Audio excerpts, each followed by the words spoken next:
Proses terjadinya menstruasi dan fertilisasi. Awal mula, hipotalamus melepaskan GnRH, kelenjar pituitari merespon GnRH. PSH merangsang beberapa folikel di ovarium untuk berkembang. Satu folikel biasanya menjadi folikel dominan. Folikel yang berkembang menghasilkan estrogen. Estrogen menyebabkan penebalan endometrium, mempersiapkan kemungkinan implantasi embrio. Estrogen juga memicu pertumbuhan lapisan lendir di serviks. Peningkatan kadar estrogen memicu hormon LH dari kelenjar pituitari. Lonjakan hormon LH memicu ovulasi. Pelepasan sel telur ovum matang dari folikel dominan di ovarium. Sel telur kemudian masuk ke tuba falopi. Folikel yang telah melepaskan sel telur berubah menjadi corpus luteum. Corpus luteum menghasilkan progesteron dan sedikit estrogen. Progesteron mempertahankan penebalan endometrium dan persiapkannya untuk implantasi embrio. Jika tidak terjadi fertilisasi, corpus luteum akan mengalami regresi mengecil. Jika terjadinya menstruasi, penurunan kadar progesteron dan estrogen menyebabkan endometrium luruh. Jaringan endometrium, darah, dan lendir dikeluarkan dari tubuh melalui vagina. Ini adalah menstruasi. Progres ini biasanya berlangsung selama 3-7 hari. Setelah menstruasi berakhir, siklus dimulai lagi dari fase folikular. Dismenore adalah nyeri yang terjadi selama menstruasi. Jika terjadinya fertilisasi, sperma dilepaskan ke dalam vagina. Perjalanan sperma melalui serviks uterus dan mencapai tuba falopi.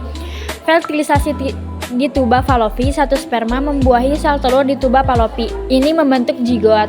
Pembelahan zigot. Zigot mengalami pembelahan sel berulang kali saat bergerak menuju uterus. Ia berkembang menjadi embrio.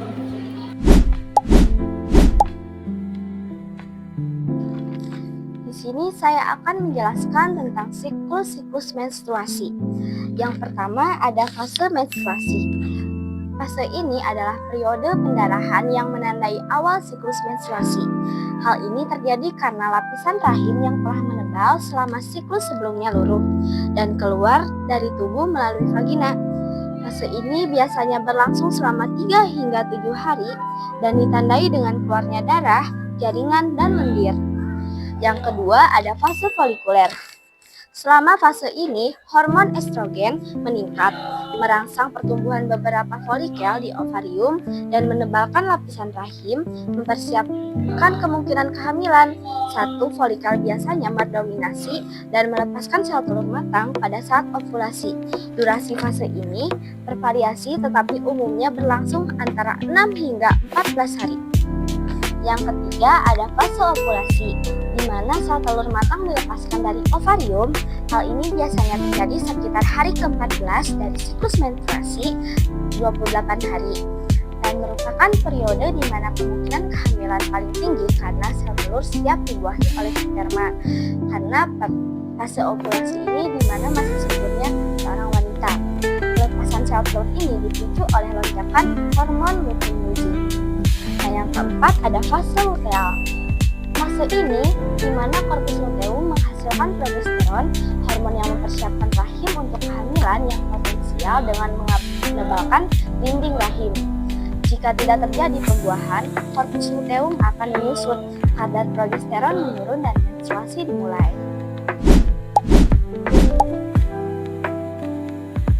Saya di sini akan menjelaskan tentang proses oogenesis. Yang pertama ada oogonium.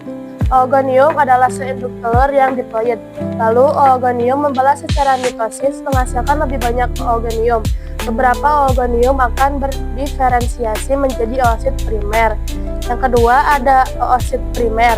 Oosit primer adalah sel diploid. Oosit primer mengalami meiosis 1, menghasilkan satu oosit sekunder yang haploid dan satu badan polar pertama yang haploid dan tidak biasanya berfungsi. Yang ketiga ada oosit sekunder. Oosit sekunder mengalami meiosis 2, menghasilkan satu ootit yang haploid dan satu badan polar kedua yang haploid dan biasanya tidak berfungsi. Badan polar pertama juga biasanya membawa menjadi 2 badan polar. Sel sekunder juga menghasilkan ootit, yaitu sel haploid yang belum matang. Ootit mengalami diferensiasi sehingga menjadi ovum yang matang. Maka di tahap akhir terbentuklah ovum atau sel telur yang matang. Dari satu oogonium, oogonosis menghasilkan satu ovum yang fungsional dan 3 badan polar yang tidak berfungsional.